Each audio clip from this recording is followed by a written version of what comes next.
Post-transcriptional modifications are a characteristic of eukaryotic cells. It has been observed that as soon as the RNA starts getting transcribed, the RNA polymerase itself is able to regulate the several RNA processing events, and these post-transcriptional modifications are generally carried out to stabilize the mRNA or give rise to resultant functional mRNA that needs to further go in for translation. This session is going to cover the first RNA processing event, which is the 5' capping. So let us look at what are the learning outcomes of this session. In prokaryotes, the transcription and translation go hand in hand. As soon as the RNA is formed, that RNA is bound to by the ribosomes and translation begins along with it. So the genome in the prokaryotic system is much less complex, and therefore there is minimal or no post-transcriptional modifications needed. However, in eukaryotes, due to the presence of the nuclear membrane, the mRNA that is synthesized in the nucleus has to be exported to the cytoplasm for translation, and hence this needs the mRNA to maintain its stability. It has to have a longer half-life to ensure that it is able to move on from the nucleus to the cytoplasm for translation. This, to a great extent, is taken care of by two processing events, 5' capping and the poly-A tailing. 5' capping, as mentioned earlier, is the first RNA processing event that is carried out sequentially by three enzyme systems. The 5' cap not just helps in export of mRNA from the nucleus to the cytosol, but it also protects the RNA at the 5' end and helps the mRNA to bind to the ribosome for translation. So why is there a need to cap the 5' end of the mRNA? Before we go into that, just to understand the fact that in prokaryotes, the transcription and translation go hand in hand, and not much of post-transcriptional modifications are needed in the prokaryotic system. So as the RNA polymerase transcribes the DNA, okay, and the RNA is being formed, what is observed is that as soon as a few base pair long RNA is formed, the ribosome already binds to the 5' end of the mRNA and begins the formation of protein. So therefore, even before the transcription has completed, the RNA that is synthesized by the RNA polymerase is being used by the ribosomes to carry out translation. Now, this is feasible because there is no nuclear membrane in the prokaryotes, and hence the accessibility of the RNA to ribosomes is there. So the ribosomes are all scattered around in the cytosol of the prokaryotic system, and when the RNA becomes available, the ribosomes can assemble at the 5' end of the mRNA to begin translation. So therefore, in prokaryotic systems, as soon as the mRNA is formed, generally the ribosome comes and binds to the RNA to start translation, and hence there is no post-transcriptional modifications that generally are done with respect to the RNA in the prokaryotic system. Now, let us come to the eukaryotic system. So, as mentioned earlier, because the mRNA is synthesized inside the nucleus, okay, the mRNA has to be capped inside the nucleus itself, and once it is capped inside the nucleus, the 5' cap that is formed is able to help the mRNA to get exported into the cytosol. That is because what has been observed is that the 5' cap can bind to exportins. And exportins are proteins that are associated with nuclear pore complexes.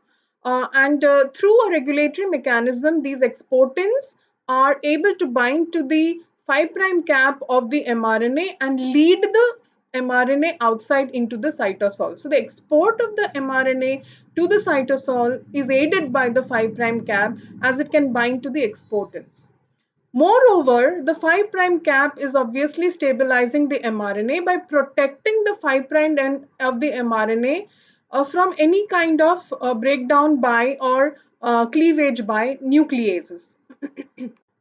So that's one important facet of the mRNA. And because the 5' cap stabilizes the mRNA's half-life also increases. So let us consider the fact that the mRNA, which is bound to by or which has the 5' cap, can be bound to by certain initiation factors of translation.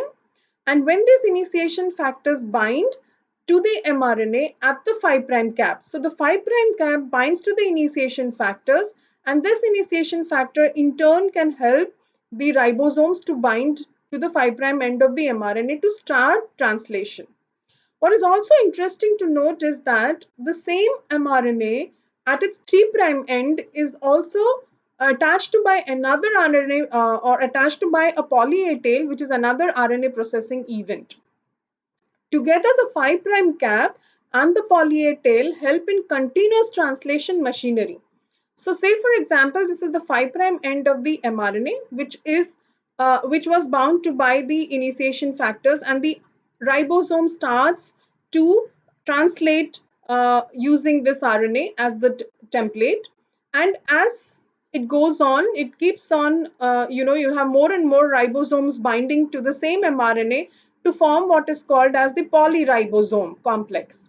Now, what is interesting is that these mRNA remain circularized thanks to the 5' cap of the mRNA binding to the poly A tail through the poly A binding proteins. So the poly A tail is bound to by a set of proteins, which in turn can bind to the initiation factor that is bound to the 5' cap. So this interaction between 5' cap and the 3' end of the mRNA ensures that the mRNA circularizes.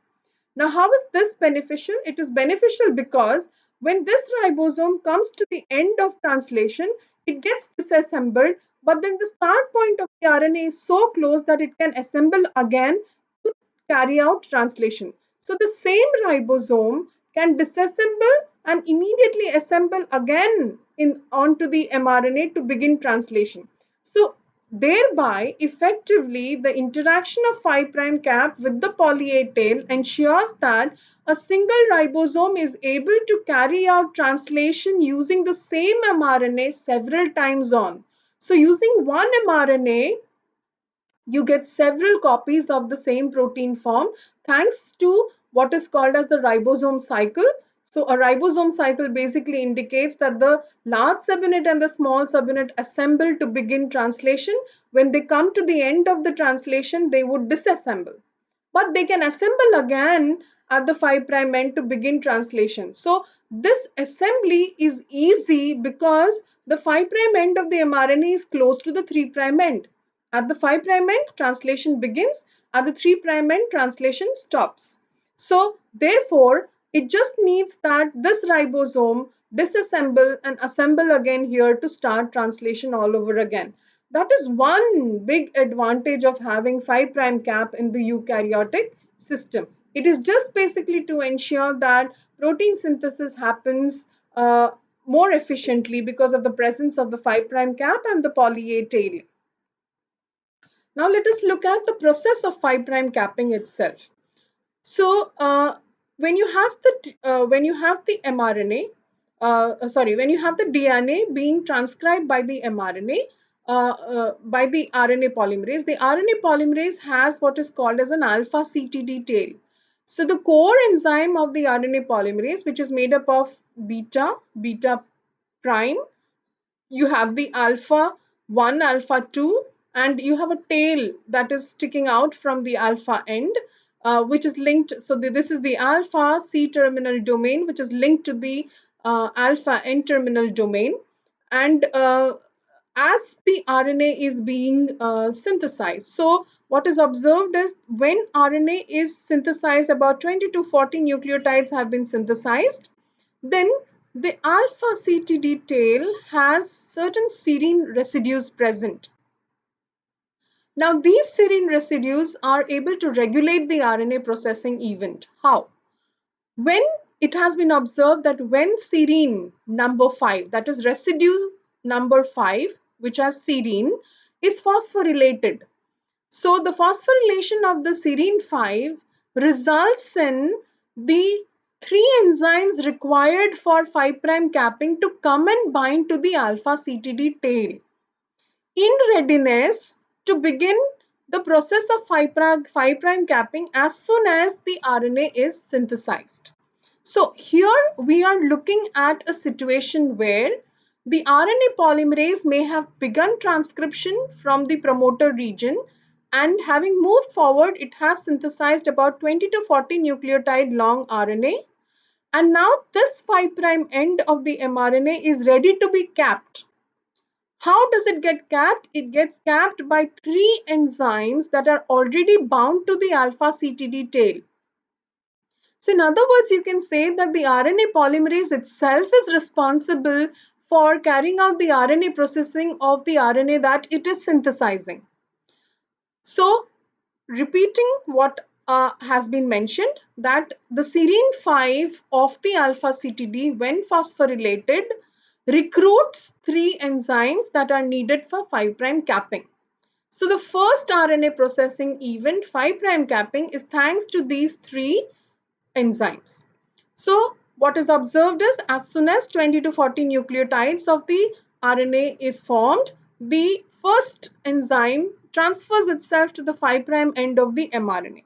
So which are the three enzymes? The first enzyme is RNA triphosphatase, the second enzyme is guanylyl transferase, and the third enzyme is methyl transferase. Together these three are responsible for 5' capping. So what it does eventually is that on the mRNA that is being synthesized by RNA polymerase, at the 5' end, a guanine nucleotide is added. So to the 5' end of the mRNA, a guanine nucleotide is added, and this guanine nucleotide is further modified by adding a methyl group at its 7th position. So the purine, guanine purine at its 7th position is methylated. So it exists as 7-methyl guanine. Another important facet of this is that this G that is linked to the 5' end of the mRNA does not have a typical 3', 5' phosphodiester linkage, but it has a specialized phosphodiester linkage, which is 5', 5' phosphodiester linkage. Now, this is very important. Why is this important? Because most nucleases are able to cleave 3', 5' phosphodiester bonds. So a 5', 5' phosphodiester linkage is difficult to be broken by nucleases, especially exonucleases, and hence this 5' end of the mRNA is protected because it has this special 5', 5' phosphodiester linkage which cannot be easily cleaved. Moreover, the guanine is further methylated. So methylated guanine is even more difficult to be identified by exonucleases to cleave. So therefore, the 5' end of the mRNA is protected by the 7-methyl guanine, and this 7-methyl guanine is the cap. Okay, so this mRNA is practically stabilized because its 5' end is protected. Now let us look at how these three enzymes function stepwise. So the first step is by RNA triphosphatase. So consider this is the mRNA and this is the 5' end of the mRNA. So at the 5' end, you will always have the 5' phosphate intact. The RNA triphosphatase acts in a way to remove the third phosphate from the triphosphate present. So it leaves a beta prime phosphate present over here. Now this is the incoming G that is to be added to the 5' end of the mRNA. So what is observed is that the positioning of the G is such that the 5' end of the guanine is facing the 5' end of the mRNA. Now let us look at what the second reaction is. So in the second reaction, what happens is this phosphate, which is beta, is more electronegative than the alpha phosphate, and hence this can carry out a nucleophilic attack on this alpha phosphate. So it will break the bond between the alpha phosphate and the beta of this. So the beta phosphate of the 5' end of the mRNA will form a phosphodiester bond with the alpha phosphate of the incoming guanine.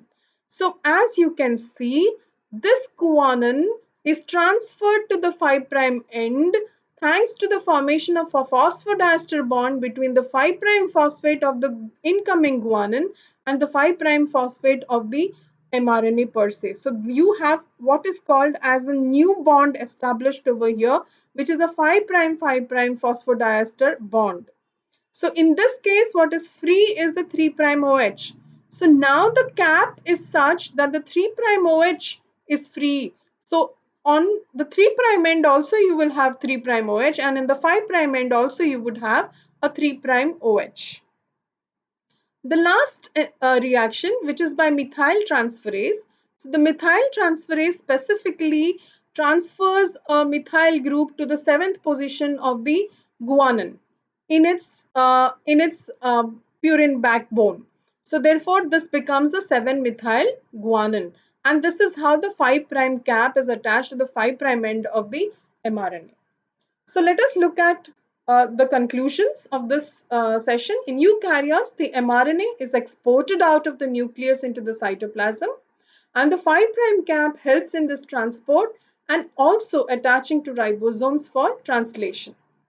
The alpha CTD tail of the RNA polymerase in eukaryotes regulates most RNA processing by binding to specific enzyme systems for each RNA processing event. 3 enzymes enable the process of 5' capping.